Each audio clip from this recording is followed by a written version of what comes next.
Identificando al anticristo. Pista número 10. Una boca que hablaba grandes cosas. Un poder blasfemo. El texto en esta ocasión lo tenemos en Daniel 7:8, en la última frase del versículo. Leámoslo completo. Daniel 7:8. Mientras yo contemplaba los cuernos, he aquí que otro cuerno pequeño salía entre ellos, y delante de él fueron arrancados 3 cuernos de los primeros. Y he aquí que este cuerno tenía ojos como de hombre y una boca que hablaba grandes cosas.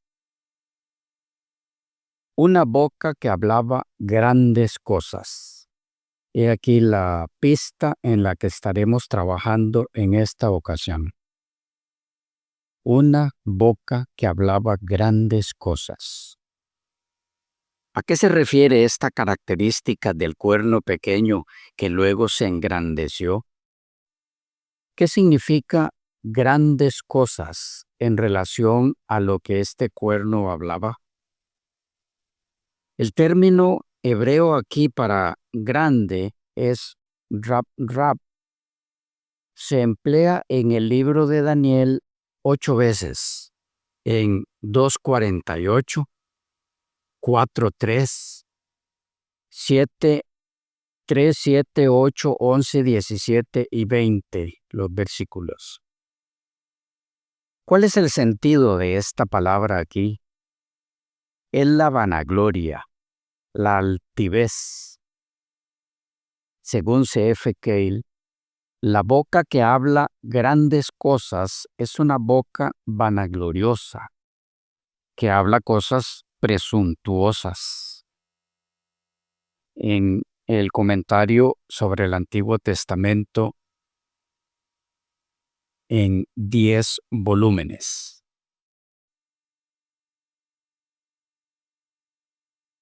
L. Alonso Schockel y J.L. Sicre Díaz, en su comentario a los profetas en italiano, lo traducen como una boca que profería insolencia.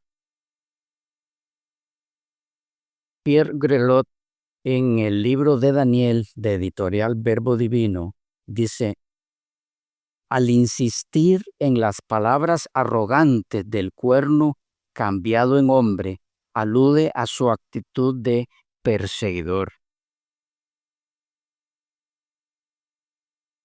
Lo de perseguidor lo veremos luego, ya que es otra de las pistas identificatorias de este cuerno. Por ahora, es importante que captemos que las grandes cosas habladas por este cuerno es en el marco de la arrogancia.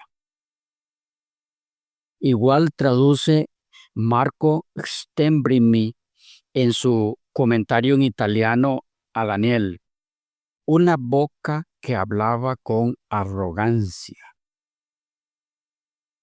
Lo mismo los profesores de Salamanca en la Biblia comentada, texto de la Nácar Colunga, tomó 3 libros proféticos. Una boca que hablaba con gran arrogancia. Resulta muy digno de notar el hecho de que el comentario a la Nueva Biblia de Jerusalén, Daniel, por Gonzalo Aranda, aun cuando, como es de esperar, aplica el símbolo del cuerno pequeño a Antíoco IV y al Imperio Romano, este autor termina diciendo: este aspecto de soberbia ante Dios será destacado en el Apocalipsis, cuando se recoge la imagen de las bestias que surgen del mar y se aplica al Imperio Romano. La imagen, por tanto, queda abierta para ser aplicada a cualquier poder que pretenda ocupar el lugar de Dios. Claro que hay que tomar en cuenta aquí que la idea de aplicar esta característica a cualquier otra del cuerno pequeño, a cualquier entidad que pareciera cumplir con alguna o alguna de ellas no es una actitud muy sabia, puesto que la entidad que es señalada por la profecía bíblica como el cuerno pequeño ha de cumplir con todas las características que se dan de él, y no solo con unas cuantas, y mucho menos con una o dos de estas. Eso sería como si alguien que asaltó un banco y durante el evento habló y como tal identificó su nacionalidad, entonces habría que decir que si su acento era portugués, entonces todos los portugueses son asaltantes. ¿Cómo les parece? Creo, con todo el respeto para el autor, que esa forma de acercarse a las escrituras es poco seria. La interpretación bíblica implica procedimientos más formales. Con todo, lo importante aquí es que tengamos lo más claro posible que las grandes cosas que habla el cuerno es alusión a su actitud arrogante, presuntuosa, vanagloriosa, exaltándose a sí mismo sobre todo y todo lo demás. Y en este sentido también es importante recalcar que esa arrogancia la ejerce el cuerno no solo sobre otros de sus semejantes, sino hacia Dios mismo, de tal forma que su arrogancia adquiere la connotación de blasfemia al intentar ocupar el lugar de Dios. Ya lo decía el último autor mencionado, al indicarnos que la profecía bíblica liga, une a este cuerno y a su actitud arrogante con la bestia de Apocalipsis 13:5, de la cual se dice: también se le dio boca que hablaba grandes cosas y blasfemias. Que la Biblia de Jerusalén vierte como: le fue dada una boca que profería grandezas y blasfemias. Ahora bien, la conexión hecha por este autor entre Daniel 7:8 y Apocalipsis 13:5 juega un papel muy importante en la identificación de este cuerno. ¿Por qué? Porque mientras que Daniel nos dice que lo que este cuerno habla son grandes palabras, sin identificar mucho a estas grandes palabras, el apóstol Juan, por su parte, complementa la información agregando y aclarando que esas grandes palabras no son otra cosa que blasfemias. Y en el versículo 6 agrega que esas blasfemias se dirigen contra Dios, contra su tabernáculo y contra los que moran en el cielo. Esta blasfemia en triple dirección implica muchas cosas que a la vez son elementos claves para una comprensión clara de la identidad de este cuerno.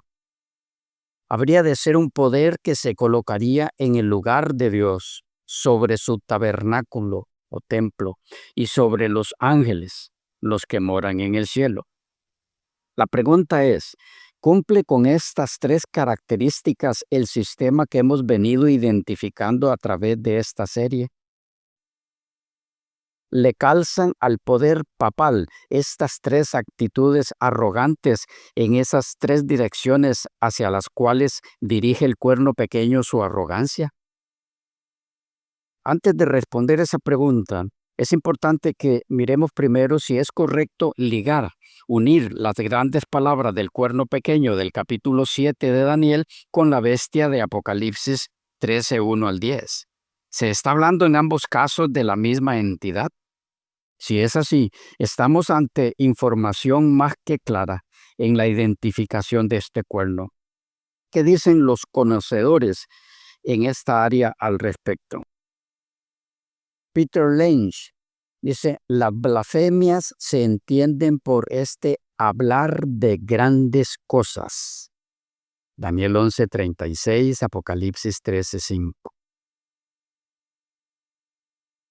Puede verse aquí que las grandes cosas habladas por el cuerno de Daniel 7 son las mismas blasfemias de la bestia primera de Apocalipsis 13. Es decir, grandes cosas y blasfemias son alusión a el mismo poder.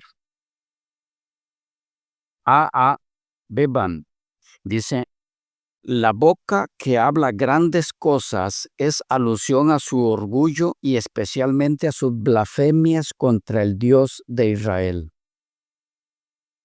refiriéndose a Daniel capítulo 11, verso 36. De paso, los dos últimos autores citados indican que este poder es también el mismo de Daniel 11:36, pero ese es un tema que tratamos en la serie de Daniel capítulo 11. Albert Barnes dice, una boca que indica orgullo y arrogancia. Esto se explica en el versículo 25, como significando que aquel a quien se refiere hablaría grandes palabras contra el Altísimo, es decir, sería culpable de blasfemia. Habría tal arrogancia, tales pretensiones y tal espíritu que de hecho sería hablar contra Dios, en referencia a Daniel 7:25.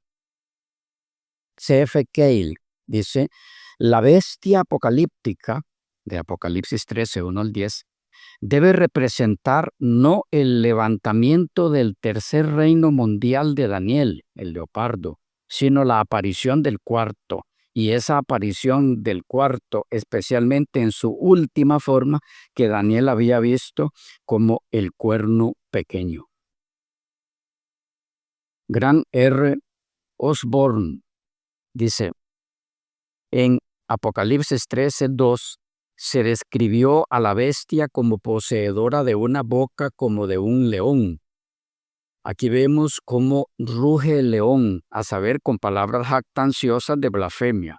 Una vez más, esto hace eco del cuerno pequeño de Daniel, específicamente 7:8, donde el cuerno pequeño tiene una boca que habla grandes cosas.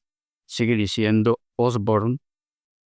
Este hablar jactancioso era una de las características principales del cuerno pequeño, Daniel 7, 11 y 20, y se centraba principalmente en su discurso contra el Altísimo, 7:25.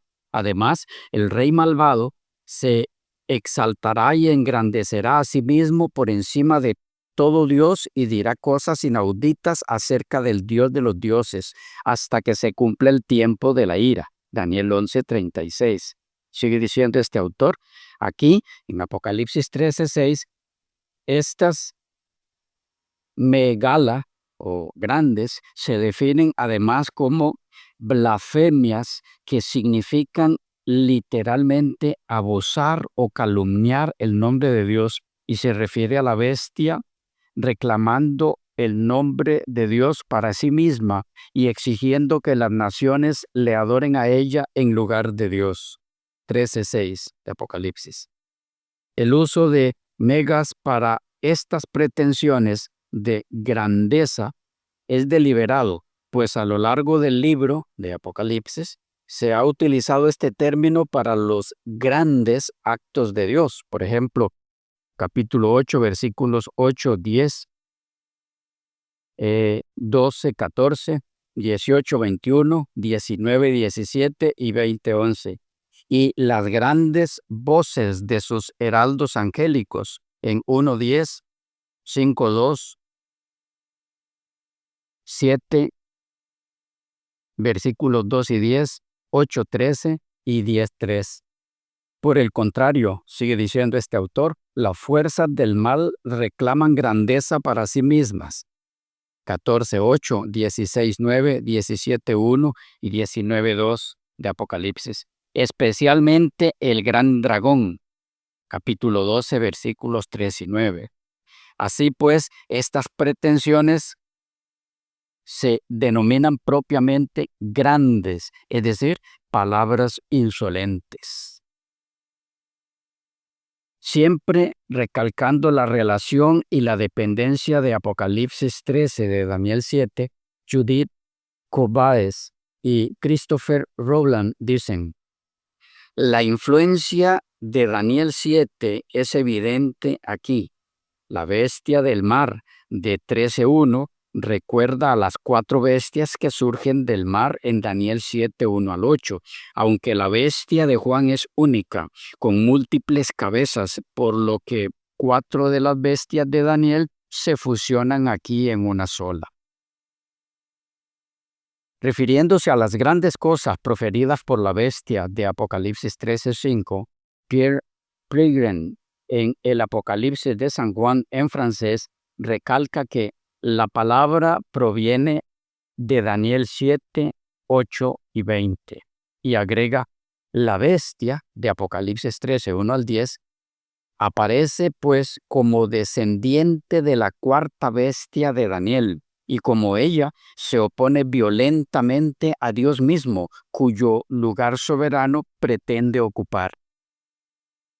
Robert H. Mons, hablando de las grandes palabras y blasfemias de la primera bestia de Apocalipsis 13, dice: una vez más, el modelo es el del cuerno pequeño de Daniel 7, con una boca que hablaba con mucha arrogancia, Daniel 7:8, profiriendo palabras contra el Altísimo, Daniel 7:25, y exaltándose sobre todo Dios y diciendo cosas horrendas sobre el Dios de los dioses, Daniel 11:36. George Eldon Ladd concuerda en lo mismo. Dice: esto está basado directamente en Daniel 7, 8, 20 y 25. El cuerno pequeño tenía una boca que hablaba grandes cosas y también palabras contra el Altísimo. Bien, hasta aquí tenemos que el cuerno pequeño de Daniel 7, que surge de entre los 10 de la cuarta bestia y que era diferente de todo lo demás, que tenía ojos como de hombre y que hablaba grandes cosas, es entonces la misma entidad presentada en Apocalipsis 13:5, que habla las mismas grandes cosas, y que estas grandes cosas a lo que hace referencia es a sus blasfemias contra Dios. Ahora, nos queda por descubrir si esta pista identificatoria del cuerno pequeño o anticristo haya su cumplimiento como las anteriores en el sistema papal. ¿Cumple este poder con esta característica también? ¿Es el sistema papal un poder blasfemo que pretende usurpar el lugar de Dios? ¿Es el sistema papal uno que se coloca en el templo de Dios como Dios, haciéndose pasar por Dios? ¿Se atribuye a sí mismo este poder características exclusivas de Dios? La segunda parte de esta pista consiste en dar respuesta a eso. Para efectos de objetividad, los documentos citados a continuación son exclusivamente de fuentes católicas. Lo que haremos es sencillo. Conviene prevenir al oyente o al lector de estos documentos que algunas de las declaraciones a compartir no son tan fácilmente digeribles o pueden causar alguna molestia o ser de algún impacto no muy grato. Recalcamos que si eso ocurre, está lejos de nuestro propósito, pues nuestro único objetivo en este caso es compartir la verdad sobre el asunto, a fin de que la profecía bíblica sea conocida, entendida y asimilada, para que produzca su bendito objetivo en los corazones humanos que buscan sinceramente la verdad, independientemente de que a veces venga envuelta en términos no muy fáciles de asimilar. No está de más insistir también en que al compartir estas declaraciones no lo hacemos de ninguna manera enfocado a personas, en este caso papas, sacerdotes, etcétera, sino al sistema que estos representan como tales.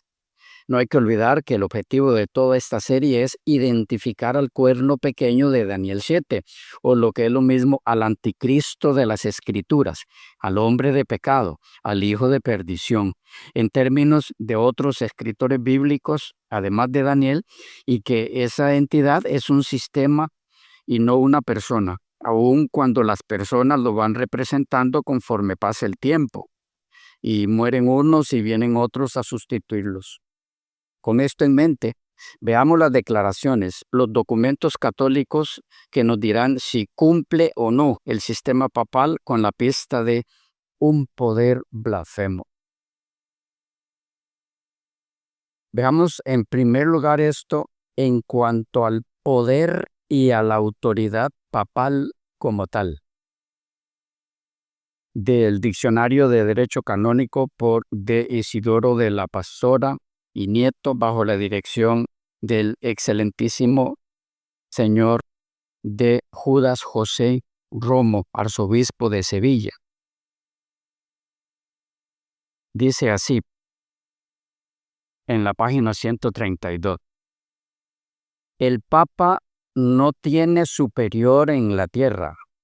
Por esto, dice Barbosa, se le llama el árbitro y juez celestial.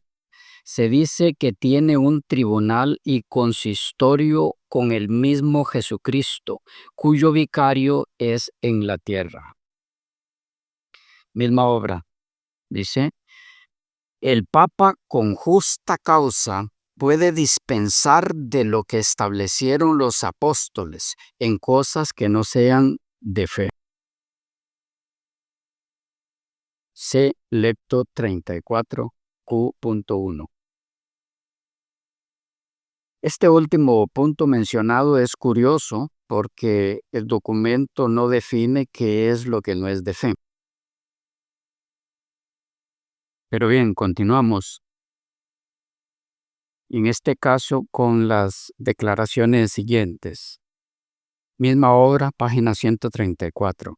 Dice, tampoco puede el Papa ser ligado por ninguna censura, de modo que si cometiese un crimen al que hubiese unida una excomunión, no incurriría en ella.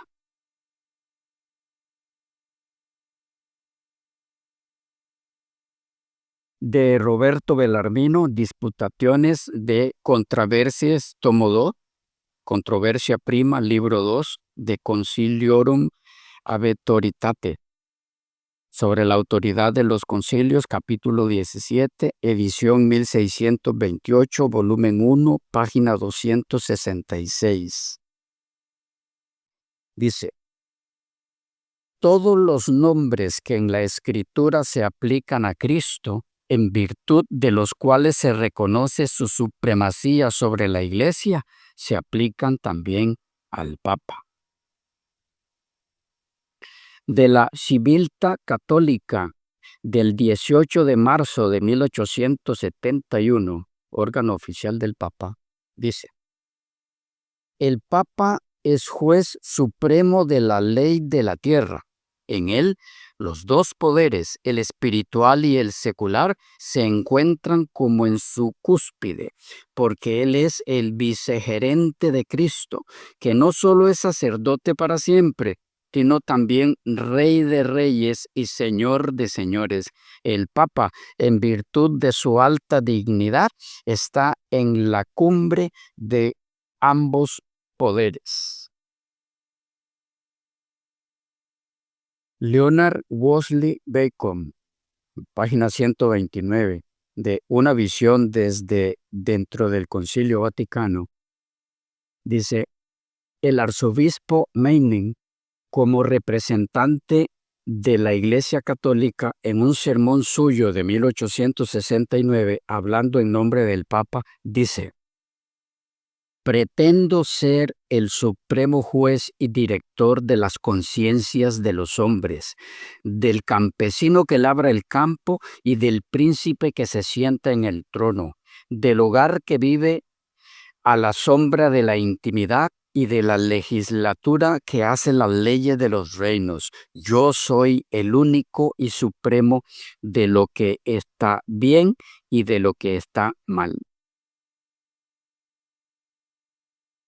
De la obra El Pontificado Romano, colección de escritos y discursos sobre ese tema publicados de 1908 a 1914 por Monseñor Gustavo J. Franceschi de la Academia Argentina de Letras, prelado de su santidad, Editorial Difusión S.A., Buenos Aires, 14 de julio de 1944, página 49.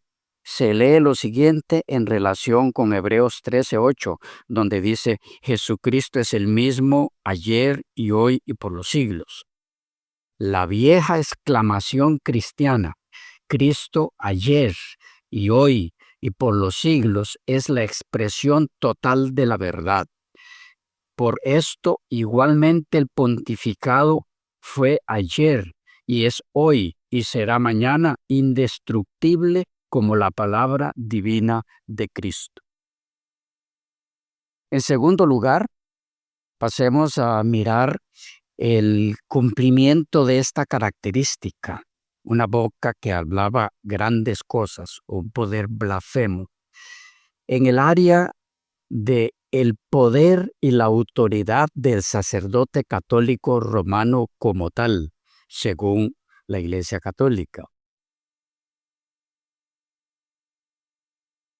Las primeras declaraciones respecto al poder y a la autoridad del sacerdote católico romano son de San Alfonso de Ligorio, de la obra en inglés Dignidad y Autoridad del Sacerdote, Collection Catholic Way Publishing, London, 2016.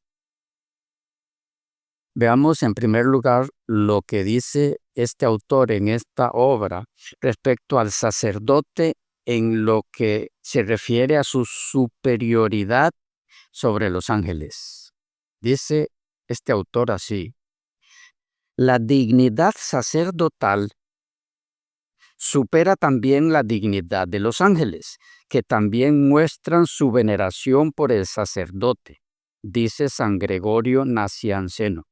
Todos los ángeles del cielo no pueden absolver de un solo pecado. Los ángeles custodios procuran a las almas confiadas a su cuidado la gracia de recurrir a un sacerdote para que las absuelva. Aunque, dice San Pedro Damián, los ángeles pueden estar presentes, esperan a que el sacerdote ejerza su poder, pero ninguno de ellos tiene el poder de atar y desatar. Ninguno de los ángeles. En cuanto al poder del sacerdote católico romano y su superioridad sobre el propio Creador, dice Ligorio, San Agustín dice que santificar a un pecador es una obra mayor que la de crear el cielo y la tierra. Respecto al poder divino del sacerdote católico romano, continúa diciendo Ligorio, ¿quién es el que tiene un brazo como el brazo de Dios y truena con voz de trueno como la voz de Dios? Es el sacerdote, quien al dar la absolución ejerce el brazo y la voz de Dios, por el que rescata a las almas del infierno. En cuanto a su igualdad con el Espíritu Santo, Ligorio dice del sacerdote católico romano así: según San Ambrosio, un sacerdote al absolver a un pecador realiza el mismo oficio del Espíritu Santo en la santificación de las almas. En lo que tiene que ver con la divinidad del sacerdote católico romano, Ligorio se expresa así: Clemente, pues, tenía razón para decir que el sacerdote es, por así decirlo, un Dios en la tierra. Y agrega Ligorio, Inocencio III ha escrito, en efecto, no es demasiado decir que, en vista de la sublimidad de sus oficios, los sacerdotes son otros tantos dioses. Siempre en su poder de absolución, dice Ligorio sobre el sacerdote católico romano, el cardenal Hugo representa al Señor dirigiendo las siguientes palabras a un sacerdote que absuelve a un pecador. He creado el cielo y la tierra, pero te dejo a ti una creación mejor y más noble. Haz de esta alma que está en pecado un alma nueva. Es decir, haz del esclavo de Satanás, que es el alma, un hijo de Dios. He hecho que la tierra produzca toda clase de frutos, pero a ti te confío no más y que el alma produzca los frutos de salvación. Ahora bien, en este particular alguien podría razonar que la obra de guiar y orientar a los nuevos conversos es función de todo líder espiritual. ¿Qué de malo hay que también se le delegue tal función al sacerdote? Si se presta atención detallada a las declaraciones leídas en esa área, se notará que la función del sacerdote católico romano no se limita a guía y orientación del nuevo converso, sino a la de producir en ese nuevo converso los frutos de la salvación, obra exclusiva del Espíritu Santo, donde los líderes espirituales son tan solo instrumentos del Espíritu para colaborar en esa bendita obra. La diferencia de funciones en ese particular por parte del líder espiritual, según la Biblia, y la del sacerdote católico romano es abismal. Las siguientes declaraciones, siempre de Alfonso de Ligorio, dan más luz sobre esto. Dice él sobre el poder y la autoridad del sacerdote católico romano en el momento de oficiar la Eucaristía, donde según la dogmática católico romana se da la transubstanciación, lo siguiente. San Agustín ha escrito: oh venerable santidad de las manos del sacerdote, oh feliz función del sacerdote, el que creó, si puedo decirlo así, me dio el poder de crearlo, y el que me creó sin mí es el mismo creado por mí. Repitamos esta declaración porque hay aquí algo muy delicado. Dice Ligorio: San Agustín ha escrito: oh venerable santidad de las manos del sacerdote, oh feliz función del sacerdote. El que creó, si puedo decirlo así, me dio el poder de crearlo. Y el que me creó sin mí es el mismo creado por mí. Sí, esto va más allá de la blasfemia, pero ahí está, documentado en la historia. Sigue diciendo Ligorio: como el Verbo de Dios creó el cielo y la tierra, así, dice San Jerónimo, las palabras del sacerdote crearon a Jesucristo. Por una señal de Dios surgieron de la nada la sublime bóveda de los cielos y la inmensa de la tierra. Pero no menos grande es el poder que se manifiesta en las misteriosas palabras del sacerdote. La dignidad del sacerdote es tan grande que incluso bendice a Jesús, Cristo en el altar como víctima que se ofrece al Padre Eterno. En el sacrificio de la misa, escribe el Padre Mansi, Jesucristo es el oferante y la víctima principal. Como ministro, bendice al sacerdote, pero como víctima, el sacerdote lo bendice a él. En la misma línea de la Eucaristía, dice Ligorio, que el sacerdote, dice San Justiniano, se acerque al altar como otro Cristo. También dice Ligorio, San Francisco de Asís decía: si viera un ángel y un sacerdote, doblaría la rodilla primero ante el sacerdote y luego ante el ángel. Continúa diciendo Alfonso de Ligorio, San Bernardino de Siena ha escrito: Virgen Santa, perdóname, pues no hablo contra ti. El Señor ha elevado el sacerdocio por encima de ti. El santo, San Bernardino, atribuye la razón de la superioridad del sacerdote sobre María a que ella concibió a Jesucristo una sola vez, pero al consagrar la Eucaristía, el sacerdote, por así decirlo, lo concibe cuantas veces quiere. De modo que si el pueblo del Redentor no hubiera estado aún en el mundo, el sacerdote, por las palabras de la consagración, produciría este gran pueblo de un hombre Dios. Oh maravillosa dignidad de los sacerdotes, exclama San Agustín, en sus manos como en el vientre de la Virgen se encarna el Hijo de Dios. Es decir, según este autor, si el pueblo de Dios no hubiera existido todavía, el sacerdote católico romano podría producirlo al pueblo de Dios a través de Jesucristo, a quien él, el sacerdote, trae a la existencia en ocasión de la transubstanciación. A esto agrega Ligorio: de ahí que a los sacerdotes se les llame padres de Jesucristo. Tal es el título que les da San Bernardo, pues son la causa activa por la cual Él, Jesucristo, se hace existir realmente en la hostia consagrada.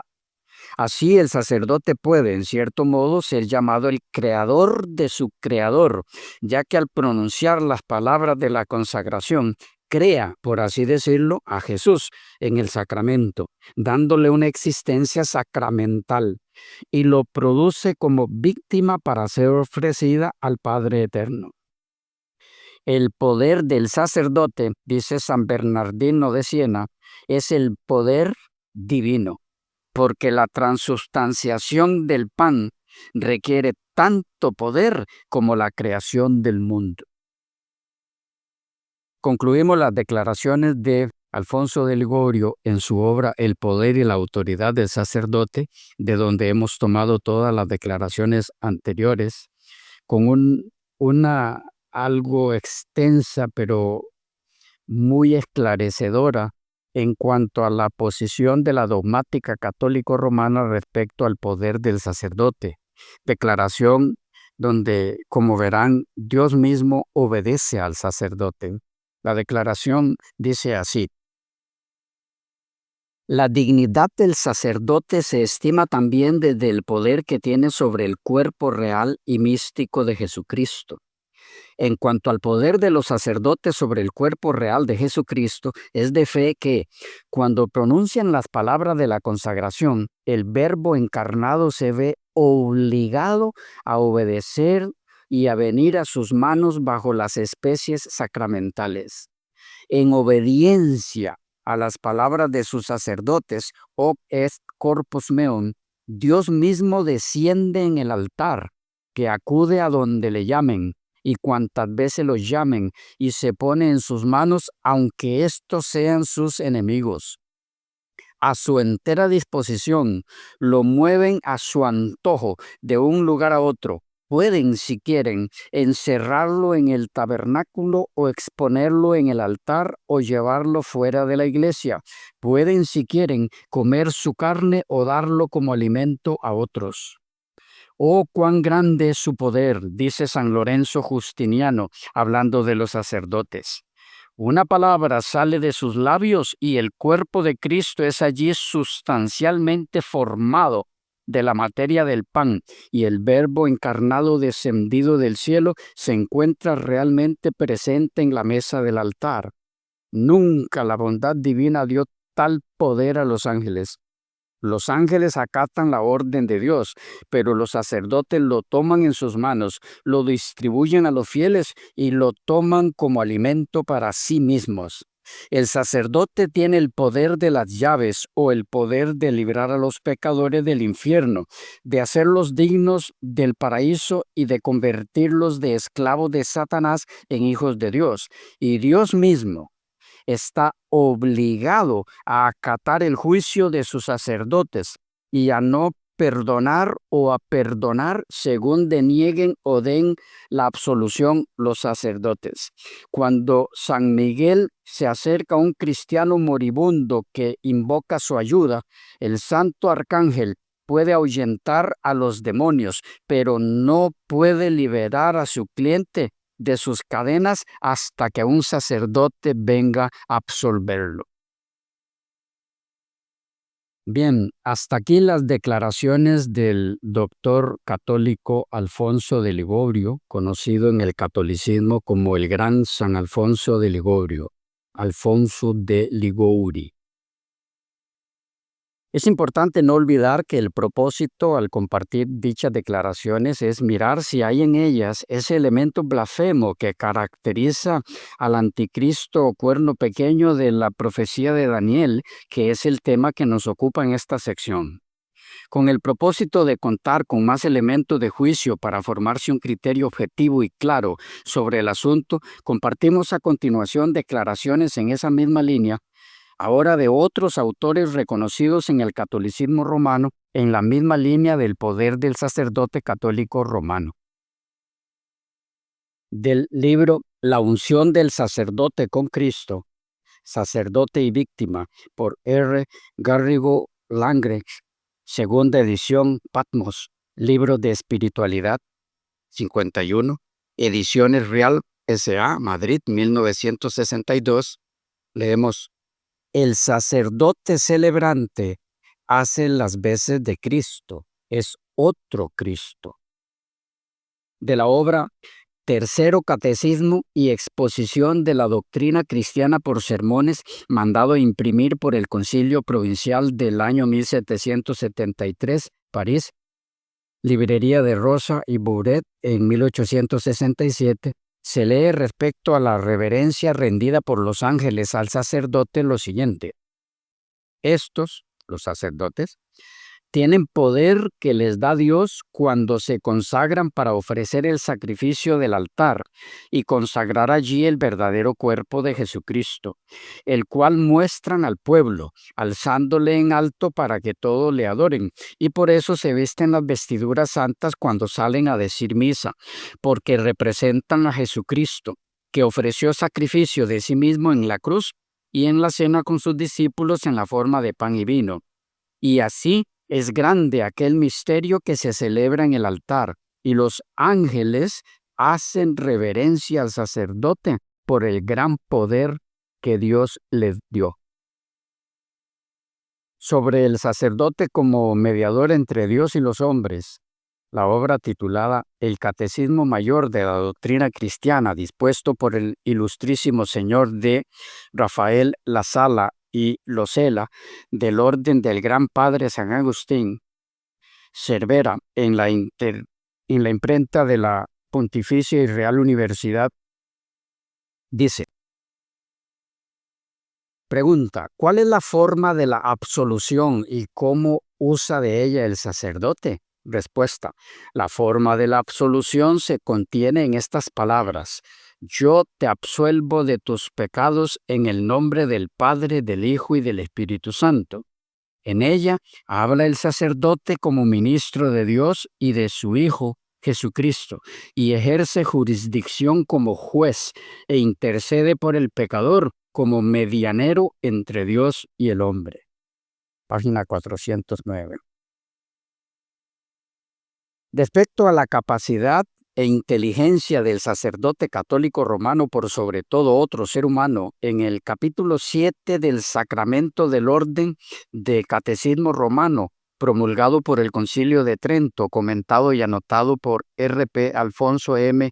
Gubianas, USB, Manual Clásico de Formación Religiosa, Editorial Litúrgica Española S.A., sucesores de Juan Guilí, Barcelona, 1926, en la página 268 dice así: la potestad que les confiere, así de consagrar y ofrecer el cuerpo y sangre de nuestro Señor, como de perdonar pecados, no solo no tiene igual ni semejante en la tierra, sino que excede toda capacidad e inteligencia humana.